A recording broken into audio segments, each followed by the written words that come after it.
Seguimos con la parte 3 del video de problema de fenómenos de transporte, de flujo laminar que desciende por una placa inclinada. En este caso, lo siguiente que nos faltaría, ya definida la gravedad y la fuerza de gravedad como flujo de cantidad de movimiento, es definir el esfuerzo. El esfuerzo se puede definir de cualquiera de las tres maneras: densidad de flujo de cantidad de movimiento, fuerza por unidad de área o flux de momento. Ambos tres determinaciones representan lo mismo. El esfuerzo hace referencia a la intensidad con la que se aplica una fuerza, de manera que se determina dividiendo esa fuerza sobre el área en la que se aplica. En el sistema internacional, el esfuerzo tiene unidades de newton sobre metro cuadrado. Fíjense que si la fuerza se mantuviera constante y aumentara el área sobre el que se aplica, el esfuerzo sería menor y efectivamente la intensidad de esa fuerza sería más pequeña. La utilización del esfuerzo en este tipo de problemas de mecánica de fluidos, de flujo laminar, está en que cuando se realiza los balances de cantidad de movimiento o balances de fuerza que aplican sobre una capa de fluido, además de la fuerza debida a la gravedad, hay otros tres tipos de fuerza, que son estas tres que están determinadas aquí. Ellas tres sumadas representan la fuerza o el esfuerzo global. Hay que recordar siempre que cuando se tienen estas cantidades con estos dos subíndices para este tema, el primer subíndice indica la dirección en la que se transmite la cantidad de movimiento o la dirección sobre la que se aplica la fuerza, y este otro indica la dirección que tiene la cantidad de movimiento. Hay que recordar que cantidad de movimiento se define como masa por velocidad, y la dirección de la cantidad de movimiento está directamente relacionada con la dirección de esa velocidad. De manera que si no hubiera velocidad en esta dirección que estuviera aquí, fuera cual fuera, x, y o z, r o θ o z en coordenadas cilíndricas, entonces este término sería cero. Este esfuerzo, que se conoce como el esfuerzo global, está dividido en estos tres. El primero de ellos es el esfuerzo viscoso, que se define de esta manera que está aquí. Es igual a la viscosidad multiplicado por la derivada de la velocidad con respecto a la velocidad en la segunda componente, siempre con respecto a la primera dirección, que es esta de aquí. Este término es negativo, este menos que está aquí, es porque el flujo de cantidad de movimiento se da de donde hay más hacia donde hay menos, y por eso es que se debe colocar este negativo aquí, de donde hay más velocidad a donde hay menos velocidad. El segundo término es la presión, que no es más que la repulsión que existe entre las partículas de fluido, entre las moléculas y los átomos, por la repulsión que generan los electrones que los rodean. Este término de aquí es un término exclusivamente matemático que se conoce como la delta de Kronecker. Delta es este símbolo que está aquí. Kronecker fue el que desarrolló este artilugio matemático. Esto se define de la siguiente manera, y es que si los dos subíndices son diferentes, x, y, z, r, θ, z, θ, etc., entonces la delta de Kronecker vale 0 y por lo tanto todo este término vale 0. Pero si son iguales, entonces la delta de Kronecker vale 1 y por lo tanto lo que quedaría aquí sería solamente la presión, ¿sí? De manera que la presión, en cuanto a los esfuerzos globales, solamente se va a considerar cuando se trabaje con XX, YY, ZZ, RR o θ. Estos dos términos unidos hacen referencia al esfuerzo molecular, que es precisamente la fuerza que se transmite de partícula a partícula. Este por la diferencia de velocidades que hay entre las partículas, y este por la repulsión que hay entre las partículas, que es lo que es la presión. Por último, este término de aquí hace referencia a la fuerza o el flujo de cantidad de movimiento convectivo. Convectivo hace referencia a que lo lleva el fluido. A medida que un fluido se mueve, sabemos que cantidad de movimiento es masa por velocidad. Entonces, la cantidad de movimiento que lleva el fluido está representada en este punto aquí, en este término de aquí. Mientras más rápido vaya el fluido, más grande es el esfuerzo convectivo. Y bueno, estos tres unidos forman el esfuerzo global. Si queremos, para analizar nuestro sistema en particular, lo que tenemos que hacer es sustituir donde están los índices I y J todas las posibilidades, que son ZZ, YY, XX y todas las otras combinaciones posibles. Recuerden siempre que ZX no es lo mismo que XZ, ¿sí? Este término existe si el fluido se mueve en dirección Z, y este término existe si el fluido se mueve en dirección X. En nuestro caso en particular no existen velocidades ni en la dirección Y ni en la dirección X, de manera que todos estos términos se hacen cero. Solamente nos quedarían estos tres porque el fluido solamente se mueve en Z, y la segunda componente del esfuerzo hace referencia a la dirección en la que se mueve el fluido.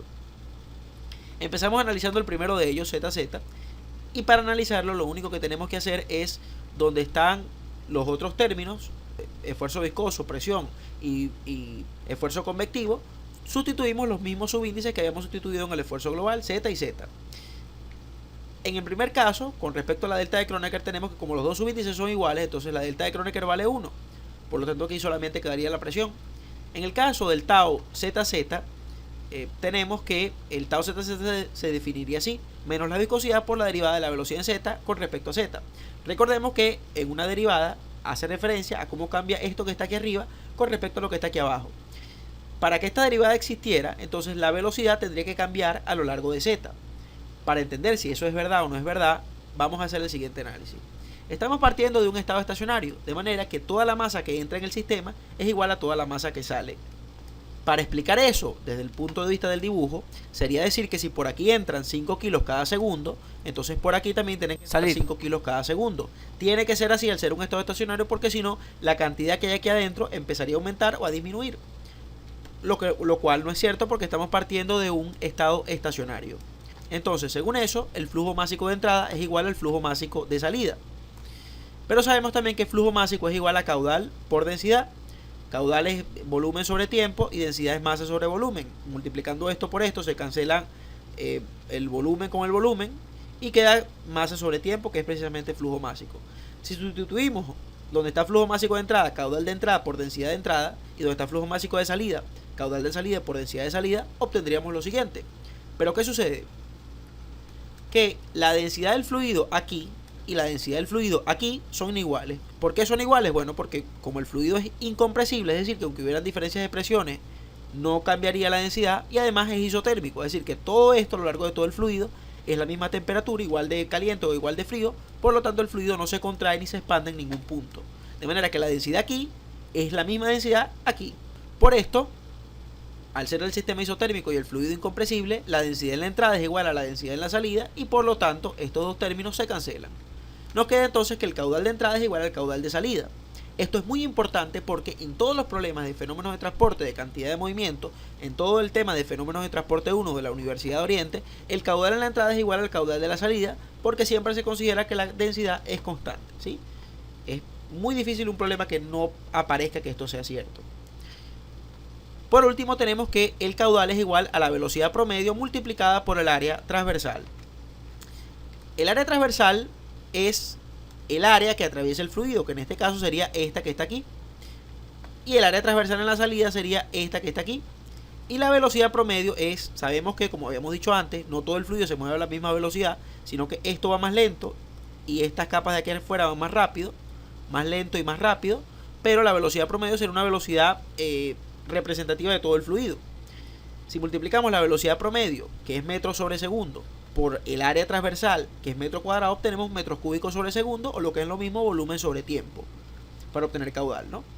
Sustituyendo velocidad promedio por área transversal en esta ecuación de aquí arriba, obtenemos que la velocidad promedio en la entrada multiplicado por el área transversal en la entrada es igual a la velocidad promedio en la salida multiplicado por el área transversal en la salida. ¿Qué sucede? Que como habíamos dicho antes y como se puede ver en el dibujo, las áreas en la entrada y en la salida son idénticas.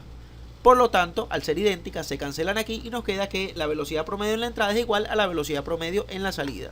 Si tuviéramos un conducto que tuviera una forma de un cono, es decir, donde la entrada es diferente a la salida, como se la pueden imaginar, entonces las velocidades no serían iguales. Pero siempre que tengamos un área igual, las velocidades promedios en la entrada van a ser iguales a en la salida. Entonces, si la velocidad en la entrada es igual a la velocidad en la salida, podemos concluir que la velocidad no cambia a lo largo de Z, que es la dirección que hay de la entrada a la salida. Por lo tanto, si la velocidad del fluido no cambia a lo largo de Z, esta derivada es 0 y este tau es 0 en este caso. En este caso, ninguno de estos términos se puede eliminar porque la velocidad no es 0 a lo largo de todo el fluido y la densidad tampoco es 0. Por lo tanto, todos estos términos existen. De manera que el phi ZZ, el esfuerzo global de cantidad de movimiento Z que se transmite a lo largo de la dirección Z, nos quedaría así: la presión más la densidad por la velocidad del fluido al cuadrado. Lo reescribimos así.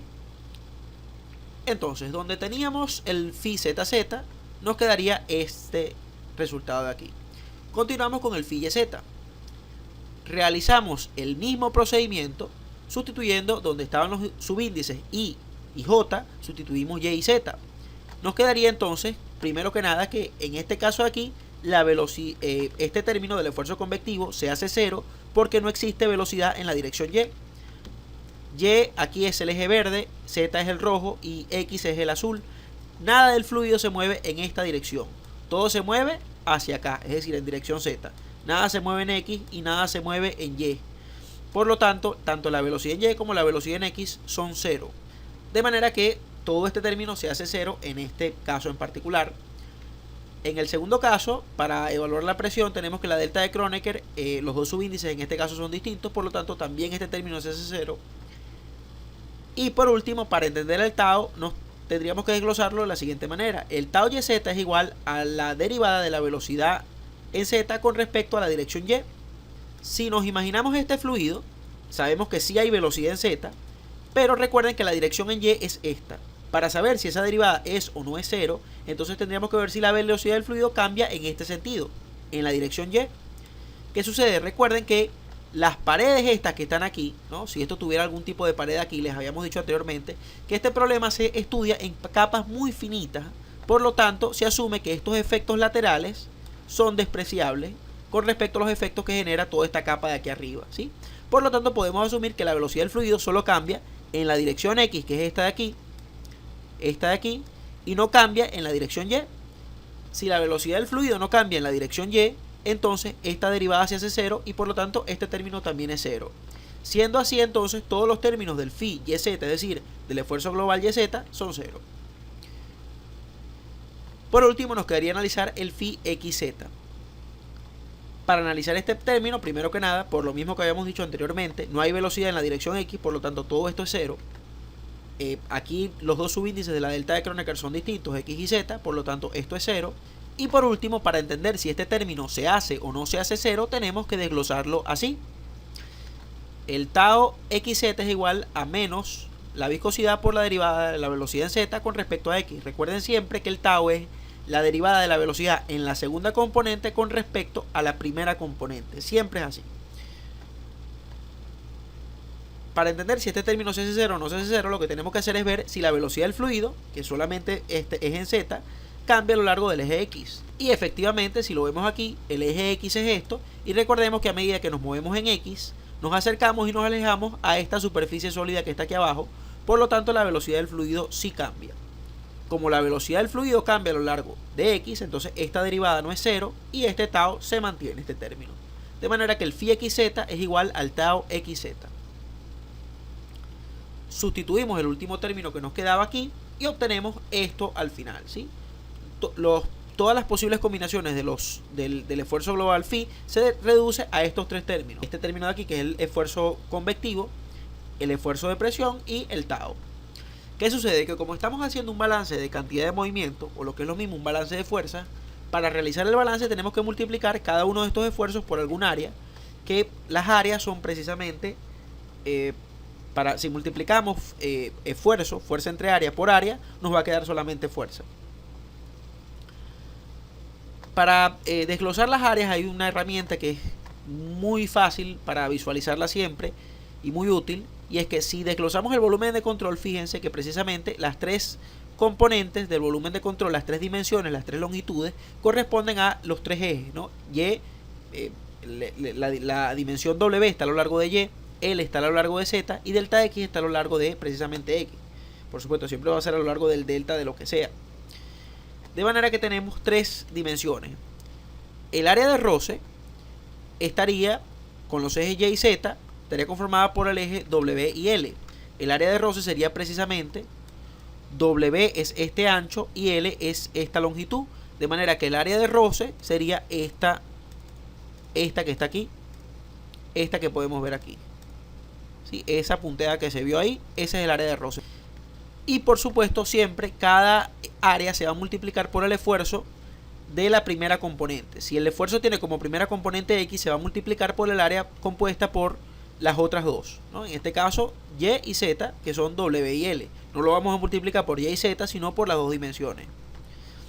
El área transversal, W y delta X, que está compuesta por Y y X. El área transversal sería esta de aquí. Si vemos la capita de fluido, el área transversal es esta área que se forma aquí. Esto es W, y esto es, este pequeño grosor es delta X. De manera que el área transversal es esta área que atraviesa el fluido. ¿Sí? Esta que se sombrea aquí en azul. Y por supuesto, esa área transversal la vamos a multiplicar por el phi ZZ, que es el que tiene los dos subíndices, ¿no? Z, si el primer subíndice es Z, tendríamos que multiplicarla por el área compuesta por las otras dos componentes, W y delta X. Y por último, el área lateral, que está compuesta por L y X, que sería esta área que se ve aquí en la imagen, es azul. Y esa área la tendríamos que multiplicar por el otro phi que nos quedara, phi YZ. ¿Qué sucede? Que como todos los componentes del phi YZ eran 0, entonces no hace falta trabajar con esta área, porque como esto es 0, 0 multiplicado por esto va a seguir dando lo mismo. Para realizar el balance, entonces partimos diciendo, bueno, la cantidad de movimiento phi ZZ, que es la cantidad de movimiento en Z que se transmite a lo largo de la dirección Z.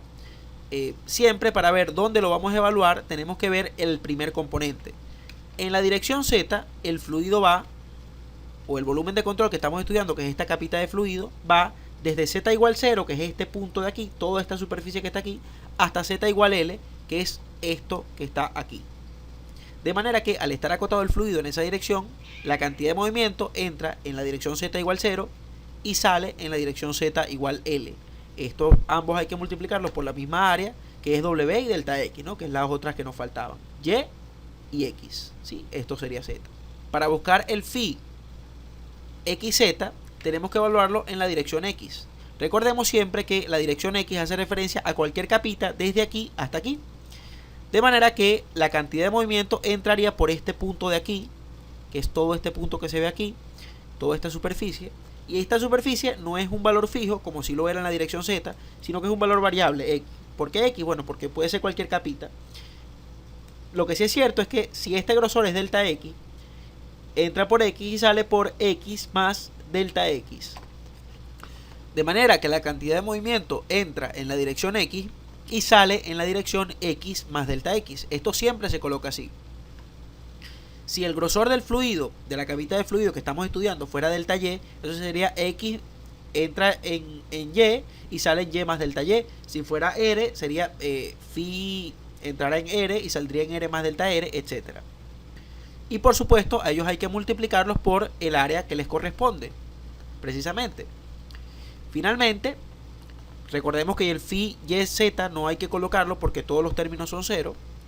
Y hay que agregar además la gravedad, que en este caso, como el fluido va bajando, ya lo habíamos desglosado como quedaba, la gravedad ayuda al fluido porque el fluido va bajando. Toda esta sumatoria de estos tres términos son iguales a 0 porque el estado es estacionario. Si no fuera estado estacionario, entonces esto sería la derivada de la cantidad de movimiento en dirección Z con respecto al tiempo. Ahora procedemos a desglosar donde está phi ZZ. Sustituimos lo que teníamos. Recuerden que phi ZZ era la presión más el flujo convectivo. Sería entonces phi ZZ evaluado en Z igual 0, es decir, en la entrada, sería la presión evaluada en Z igual 0 más el esfuerzo convectivo evaluado en Z igual 0 menos la presión evaluada en Z igual L, que sería la salida, menos el esfuerzo convectivo evaluado en Z igual L. Multiplicado igualmente por los mismos términos, ¿no? Esto que está aquí adentro es esto phi de aquí. Recordemos que el phi XZ era exclusivamente el tau XZ, de manera que lo que tenemos que hacer es que donde está phi XZ sustituimos el tau y nos quedaría esto de esta manera.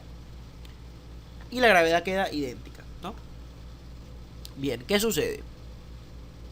Aquí tenemos que tomar en cuenta que la presión en Z igual 0 es igual a la presión en Z igual L. Y para entender eso tenemos que ver lo siguiente. El fluido va bajando por aquí. Z igual 0 es esta zona de aquí y Z igual L es esta zona de aquí, ¿no? Z igual 0 por donde entra, Z igual L por donde sale. ¿Qué sucede? Que el fluido está en contacto con la atmósfera, por aquí arriba, ¿no? Con el aire. Y como está en contacto con el aire, es lógico pensar que la presión aquí arriba es presión atmosférica. Y a medida que vamos bajando aquí, la presión aumenta por la presión hidroestática, que es el peso que tiene el fluido. Pero si viéramos la presión aquí, presión atmosférica, y aquí la presión iría aumentando, pero si nos movemos en este sentido, si la presión aquí es presión atmosférica, en este sentido vemos que la presión sigue siendo presión atmosférica, se mantiene constante. De manera que a lo largo de esta dirección, de la dirección Z, la presión no cambia. Por lo tanto, la presión aquí tiene que ser igual a la presión aquí, por lo que hemos dicho anteriormente. Si eso es así, entonces la presión en Z igual 0 es igual a la presión en Z igual L. De la misma manera, antes habíamos señalado que la velocidad en la entrada es igual a la velocidad en la salida, y la densidad en la entrada es igual a la densidad en la salida. Entonces estos términos de aquí son idénticos a estos de aquí, por lo tanto esto también se cancela. Entonces solamente nos quedaría que el tau en la entrada, mejor dicho, el tau en X menos el tau en X más delta X multiplicado por esto es igual, más la fuerza de gravedad es igual a 0, porque es un estado estacionario. Siempre que se tiene este problema, este tipo de problema se divide entre el volumen de control. En coordenadas cilíndricas no siempre es así, pero en coordenadas rectangulares siempre se hace esto. Si lo dividimos entre el volumen de control, esto se hace por dos razones. Primero que nada, nos va a simplificar el problema porque este W y esta L se van a cancelar con este de aquí. Lo mismo va a suceder con esto. Por supuesto, también tenemos que dividir a este lado de la ecuación, aunque va a seguir dando 0, pero para que se mantenga la coherencia matemática. Pero lo más útil que vamos a hacer con esto es que, además de que se cancelen estos términos de aquí con esto que está aquí siempre tiene que quedar dividido entre delta de esta variable, ¿sí? Si esto fuera delta y, entonces sería el tau evaluado en y menos el tau evaluado en y más delta y al final tendría que quedar delta y, o con delta r o con delta z, con lo que fuera. Siempre tiene que quedar este término que contiene el tau dividido entre delta de esa variable, siempre. ¿Por qué tiene que quedar así? Porque esto nos permite aplicar el límite cuando delta x tiende a 0, y esto que está aquí es casi la definición de la primera derivada. ¿Por qué casi? Porque la definición de la primera derivada es la función evaluada en x más delta x menos la función evaluada en x. Es decir, aquí lo tenemos al contrario.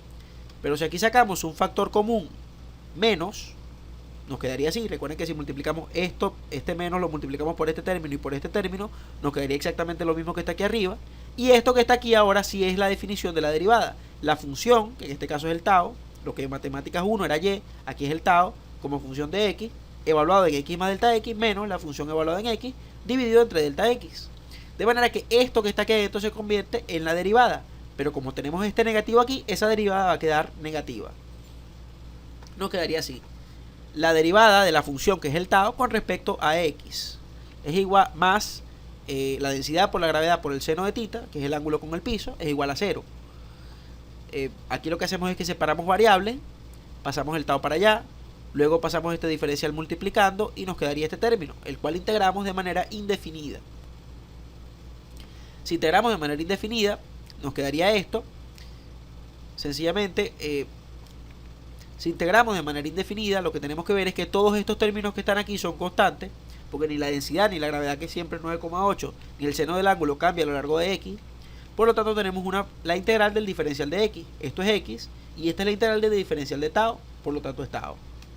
Nos quedaría esto que está aquí. Nos aparece una constante C1, la cual no conocemos, que es la constante matemática de integración. Para conseguir las constantes siempre se van a aplicar lo que se conoce como condiciones de borde. ¿Qué es una condición de borde? Un punto de la variable independiente, que es esta, en el que yo sé cuánto vale la variable dependiente, que es esta. En este caso sería un punto de x en el que yo sé cuánto vale el tau. Ese punto es toda esta superficie que está aquí arriba. Yo sé que en la superficie en la cual el líquido está en contacto con el aire, el tau siempre vale 0. ¿Por qué? Porque como la viscosidad del aire es 0, a pesar de que hubiera diferencia de velocidades entre esta capita de fluido y el aire, al ser la viscosidad muy pequeña, la transferencia de cantidad de movimiento es despreciable. Por lo tanto, siempre que el fluido esté en contacto con el aire, el tau es 0 en ese punto nada más. Al ser el tau 0, en x igual 0, este punto que está aquí es x igual 0, entonces aplicamos la condición de borde de que en x igual 0, el tau es 0. Por lo tanto, donde está x sustituimos 0 y donde está el tau también sustituimos 0. Fíjense que esta ecuación es esta misma, pero sustituyendo 0, y así podemos saber cuánto vale C1. Si esto es 0 y esto es 0, entonces C1 es igual a 0, y estos resultados los sustituimos aquí. Como C1 es 0, la ecuación original nos quedaría así. Ya esa constante que no tenía ningún significado físico, la conseguimos y ya tenemos esta expresión. Para saber si esta expresión está buena, tenemos que sustituir la condición de borde y nos tiene que dar el resultado. Efectivamente, si aquí donde está x sustituimos 0, nos va a dar que el tau es 0, ¿sí? Que era precisamente la condición de borde. Para continuar con el problema, como lo que queremos es una ecuación que nos diga la velocidad del fluido, cuánto vale la velocidad del fluido a lo largo de x, lo que hacemos es que donde está el tau sustituimos la expresión de Newton. Recordemos siempre que el tau es igual a menos la viscosidad por la derivada de la velocidad en la segunda componente con respecto a la primera. Siempre es así.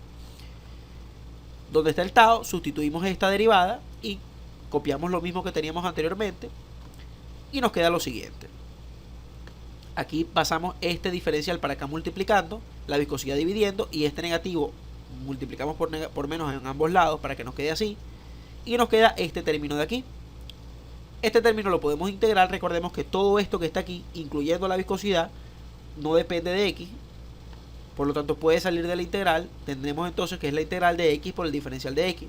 La integral de la velocidad nos va a quedar la velocidad, y esta integral de una función lineal es x al cuadrado sobre 2. Obtenemos este resultado. Como habíamos integrado indefinidamente, entonces nos va a quedar otra constante la cual no conocemos, y para conseguir esa constante también necesitamos aplicar otra condición de borde. Recuerden siempre que la condición de borde es un punto de la variable independiente en el que yo sepa cuánto vale la variable dependiente. En este caso, la condición de borde es que cuando x valga delta, la velocidad del fluido es 0. Explicamos esto aquí de nuevo, y esto se define de la siguiente manera: que cuando el fluido está pegado de la capa, este que está aquí abajo, que está pegado de la superficie sólida, la velocidad del líquido es igual a la velocidad del sólido. Esto se debe a una característica que se conoce como condición de no deslizamiento y que aplica para todos los líquidos, no así para todos los gases, y es que la capa de fluido que está pegada del sólido siempre tiene la misma velocidad del sólido. Como en este caso el sólido no se mueve, entonces en este punto la velocidad del fluido es 0. ¿Y cuál es este punto? X, que es esta dirección, igual delta. ¿Sí? Fíjense que en toda la superficie donde el fluido está pegado al sólido, X vale delta. ¿Sí? Aquí es X igual 0, X igual delta. Aquí es X igual 0, X igual delta. X igual 0, X igual delta, etc. De manera que, siguiendo ese procedimiento, lo que hacemos es que donde está X sustituimos delta, y donde está velocidad en Z sustituimos 0. Si de aquí despejamos la constante C2, nos queda que C2 es igual a esto que está aquí. Es igual a exactamente lo mismo que habíamos obtenido antes, pero en lugar de estar multiplicando por x cuadrado, multiplica a delta cuadrado. Una vez que conseguimos C2, lo podemos sustituir en la ecuación original. Nos quedaría entonces que si sustituimos donde está C2 lo que habíamos obtenido, nos queda este término de aquí. Fíjense que aquí podemos sacar factor común, densidad, gravedad, seno de tita y 2 veces la viscosidad, que está igual en ambos casos, y nos quedaría lo siguiente. ¿Sí? Fíjense que de aquí a acá, como este es negativo, el x cuadrado está negativo y el delta está positivo, los invertí. De manera que queda delta cuadrado positivo y x negativo. Nuevamente, para verificar que hicimos la condición de borde bien, lo que tenemos que hacer es aplicar la condición de borde. Nosotros habíamos dicho que cuando x valiera delta, la velocidad tenía que ser 0. Efectivamente, si aquí sustituimos delta, nos quedaría delta al cuadrado menos delta al cuadrado, eso es 0. Entonces la condición de borde fue bien aplicada. Entonces obtenemos la ecuación del tau y la ecuación de la velocidad, ambas como función de la variable espacial x. ¿Sí? La gráfica de estas dos ecuaciones es la que mostramos en el primer video, y es la gráfica del perfil de velocidad y el perfil de tau. El otro término que nos faltaría obtener sería el caudal. El caudal es el volumen de fluido que se desplaza a lo largo del sistema. En todo sistema, el caudal, siempre y cuando tenga una sola entrada y una sola salida y la densidad sea constante, el caudal es un valor constante.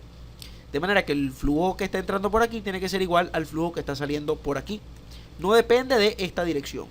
Y es un parámetro, a diferencia de la velocidad que va cambiando en este sentido, el caudal es un parámetro que es de todo el fluido. ¿Sí? El caudal es el flujo de todo el líquido que se va moviendo por aquí. Recordemos que caudal es velocidad por área transversal. Pero ¿qué sucede? Que como la velocidad está cambiando a lo largo de esta dirección, no podemos multiplicar la velocidad por esta longitud y por esta longitud, porque la velocidad a lo largo de todo esto no es la misma. Y ahí es donde tenemos una de las aplicaciones de las integrales.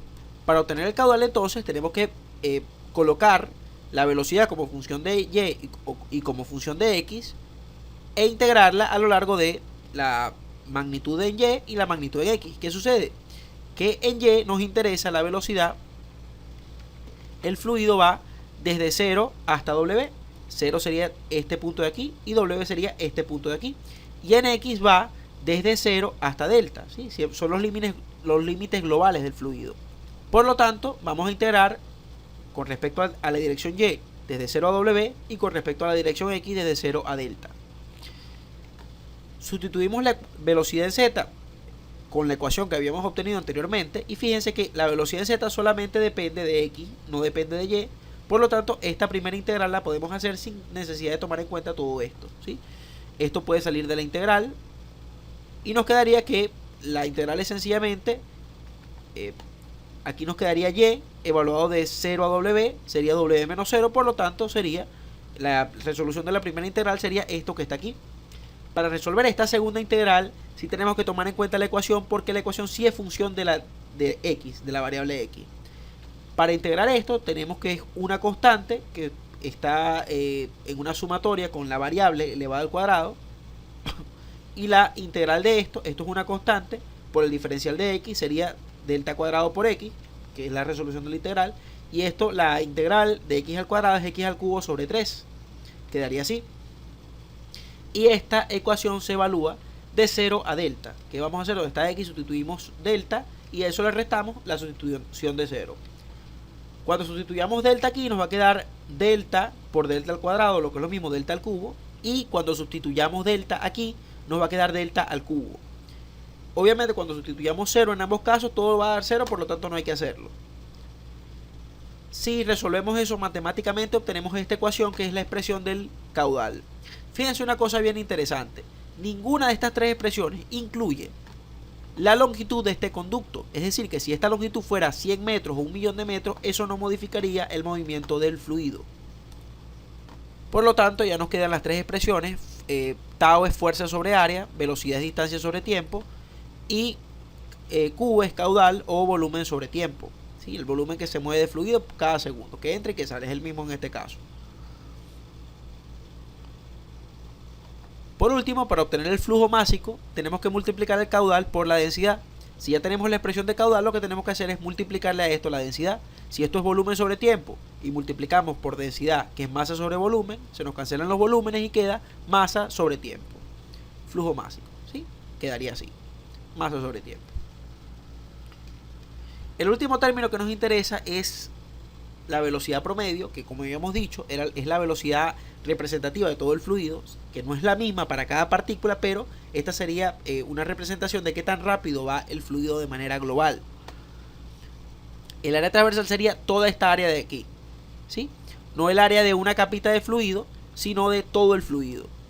El área transversal en este caso es delta minúscula, que es esto de aquí, por W, que es este ancho de aquí. Delta por W. Fíjense que ya la velocidad promedio es un parámetro que es para todo el fluido.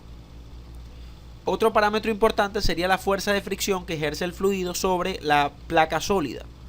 Para obtener este parámetro lo que tenemos que hacer es multiplicar el tau evaluado en esa superficie de contacto por el área de roce. Fuerza de fricción sobre la... El tau evaluado aquí en esta superficie de abajo es la fuerza de fricción que le ejerce todo el fluido a esta placa que está aquí abajo, o lo que es lo mismo, el flujo de cantidad de movimiento del fluido a la placa. Como el fluido tiene una velocidad y la placa no se está moviendo, el fluido arrastra la placa hacia acá. Por eso es que tenemos que el tau ya lo habíamos definido, ya teníamos la ecuación que era. Si queremos obtener el tau en la superficie que está en contacto con la placa, eso está ubicado en x igual delta. Donde está x sustituimos delta y la multiplicamos por el área de roce, que como habíamos dicho es W por L. De manera que la fuerza de fricción que se ejerce sobre la placa es esta que está aquí. Y como podemos ver, sí depende de la longitud del conducto. Por último, para obtener el tiempo de residencia, que es el tiempo que tarda las partículas desde que entran hasta que salen, lo que hacemos es que dividimos la longitud a recorrer sobre la velocidad del fluido. La longitud a recorrer es L, que es la misma para cualquier partícula. Todas las partículas de fluido entran por aquí y salen por aquí. Por lo tanto, todos van a recorrer la misma distancia L, independientemente de cuál sea. Pero lo que sí es cierto es que las partículas que vayan por aquí afuera van a ir más rápido y las que vayan por aquí van a ir más lento. De manera que las partículas de fluido que se muevan por aquí arriba van a tardar menos tiempo en recorrer todo el sistema que las que vayan más hacia acá abajo. Noten que no hay diferencia entre las partículas que se mueven por aquí con respecto a las que se mueven por aquí, porque la velocidad solamente depende de esta dirección. Nos quedaría entonces que ya sabíamos que la velocidad del fluido es esta que está aquí, por lo tanto el tiempo de residencia es la longitud L entre esta velocidad. Fíjense que cuando X es delta, es decir, en este punto que está aquí abajo, donde el fluido está pegado con la superficie, el tiempo de residencia es infinito, ¿sí? Es decir, un número dividido entre cero, porque obviamente las partículas que están aquí abajo no se están moviendo y nunca van a salir del sistema. A medida que nos vamos moviendo de aquí hacia acá abajo, el tiempo de residencia es mayor, porque las partículas que están hacia abajo son más lentas y por lo tanto tardan más desde que entran hasta que salen. También podríamos obtener otro tiempo de residencia sustituyendo esta velocidad puntual por una velocidad promedio, que era la que ya habíamos calculado antes. Y eso sería en promedio cuánto tardan las partículas de fluido en salir del sistema, desde que entran hasta que salen, cuánto tardan en recorrerlo. Bueno, muchachos, eso es todo sobre este problema. Espero que les sirva. Recuerden que si les gustó este video pueden suscribirse y darle me gusta para que de esa manera se haga más viable la reproducción de este tipo de contenidos y pueda subir en el futuro más videos de este tipo. Y además, si tuvieran alguna recomendación que hacerles, soy todo oídos y se los agradecería enormemente. Que estén muy bien y estamos siempre a la orden.